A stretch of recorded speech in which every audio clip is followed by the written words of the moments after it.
Russell might write it, Catherine and I could be in it. You know, we just sort of sit there as a kind of extra thing. And then it kind of emerged that, well, actually Russell was going to go back and take over the show again. This is Russell T Davies. Yes, indeed.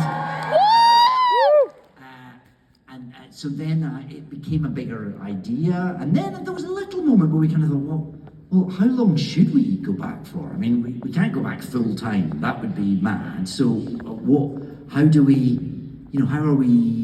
sort of navigate what's a good amount, what's a special amount without overstaying our welcome and all that.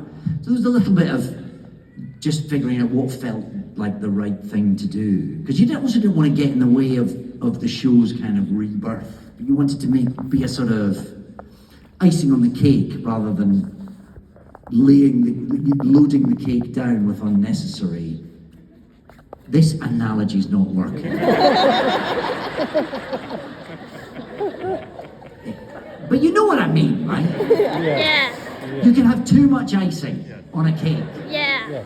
Just the right amount of icing is a great cake. Too much icing is not enough cake. I'm going to leave it now. I'm going to assume we all know what I'm talking about and move on. Thank you.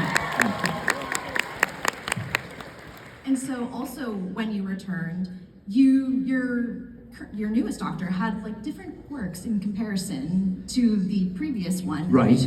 And so what were those conversations like leading up to it, to be like, well, I kind of want to distinguish him from my previous Doctor, like how should we go about it? What were those conversations? I might have to ask you what those quirks were. Because I'm not sure how many of them were intentional, to be absolutely honest with you. I don't mean to put this all on you, Veronica. Well, no, I just meant like that, you know, like when you stepped back into the role, I'm sure there was a bit of a different process.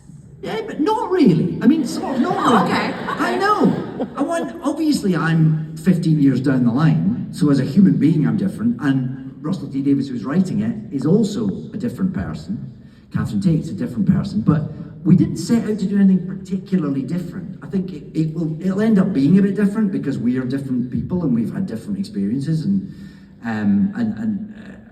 that's maybe just inevitable. But we kind of thought, well, there's not much point in us coming back to sort of celebrate something and be part of the celebration of something if we're then going to do it so differently that it could be someone else doing it. You know, sort of the point was that the 14th Doctor was as close to the 10th Doctor as to certainly be very aware that he was having a second go, a second time around.